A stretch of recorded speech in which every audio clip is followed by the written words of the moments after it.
उरलेल्या चपातीपासून बनवा मस्त चटपटीत आणि कुरकुरीत नाश्ता। मुलांना भूक लागली की झटपट तयार होणारा हा नाश्ता अगदी नक्की ट्राय करा। 2 चपात्या उरलेल्या होत्या आणि फक्त या 2 चपात्यांपासून आपण मस्त कुरकुरीत असा मुलांना 2 डिश तयार होईल एवढा नाश्ता बनवणार आहोत। संध्याकाळच्या वेळेस हा नाश्ता मुलांना पौष्टिक तर आहेच आणि खूप चमचमीत सुद्धा लागतो, मुलांचं पोट सुद्धा भरतं।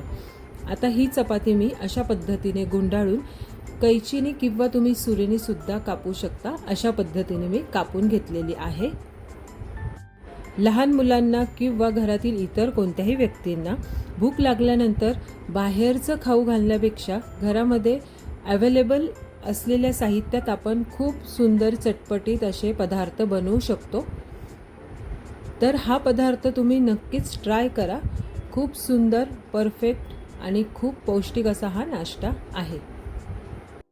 अशा पद्धतीने चपाती कापून घेतल्यानंतर आपण सेपरेट आउट अशा करणार आहोत। आणि ह्या नाश्त्यामध्ये अजून कुरकुरीत ट्विस्ट येण्यासाठी खाकरा आहे घरामध्ये अवेलेबल, तर तो सुद्धा मी अशा पद्धतीने तोडून घेतलेला आहे। त्याचा बारीक चुरा करून घेणार आहोत आणि नंतर आपण या रेसिपीमध्ये त्याचा मस्त छान यूज करणार आहोत। आता या कापून घेतलेल्या चपात्या आपण तेलामध्ये छान कुरकुरीत तळून घेणार आहोत। तेल छान तापवून घ्यायचं आहे, गॅस बारीक करायचा आणि नंतरच चपाती तळायची। त्यामुळे चपाती कुरकुरीत होते, पटकन जळत नाही। अशा पद्धतीने छान खरपूस ही चपाती तळली गेलेली आहे, तुम्ही पाहू शकता। मी माझ्या चॅनलवर गुलकंदाचे हटके मोदक म्हणजेच उकडीचे गुलकंदाचे मोदक ही रेसिपी अपलोड केलेली आहे आणि माझ्या रेसिपी मराठी, हिंदी आणि इंग्लिश या तिन्ही लँग्वेजमध्ये आहेत।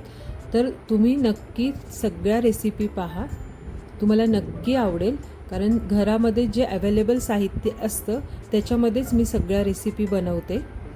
तर अशा पद्धतीने सगळ्या चपात्या आपल्या तळून झालेल्या आहेत। आता एका मिक्सिंग बाउलमध्ये हे तळलेली चपाती मी घालून घेतलेली आहे। ह्या चपात्या थोड्या कोमट झाल्यानंतर हाताने कुस्करून घ्यायच्या आहेत आणि कुस्करल्यानंतर कोमट असतानाच थोडीशी हळद, त्यानंतर चवीनुसार मिरची पावडर किंवा लाल तिखट घ्यायचं आहे, मुलांना आवडतं त्याप्रमाणे। इथे मी पूर्ण 1 चमचा, छोटा चमचा घेतलेला आहे आणि छान मिक्स करून घ्यायचं आहे आणि कोमट असतानाच करायचं, म्हणजे सगळे मसाले, मीठ त्याला व्यवस्थित लागलं जातं। चवीनुसार मीठ घालून घेतलेलं आहे। मीठ घातल्यानंतर ह्या चपात्या छान आपल्याला चमच्याच्या साहाय्याने किंवा तुम्ही हाताने मिक्स करू शकता। मीठ सगळीकडे छान लागलं गेलं पाहिजे, म्हणजे चपाती अळणी लागत नाही।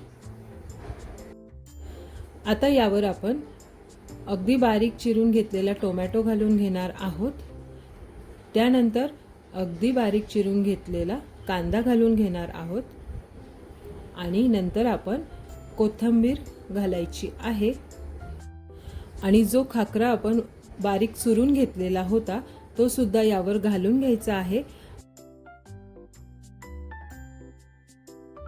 खाकरा जर त्यावेळेस अवेलेबल नसेल आणि पापड असेल तर तो तळून कुस्करून यामध्ये घालू शकता, त्याची चव अप्रतिम लागते। मुलांना तर असे पदार्थ हमखास खूप आवडतात आणि आपण सुद्धा खाऊ शकतो। पोटभरीसाठी खूप सुंदर असा चटपटीत नाश्ता आहे, संध्याकाळच्या वेळेस तो खूप अप्रतिम आहे छोट्याशा भुकेसाठी।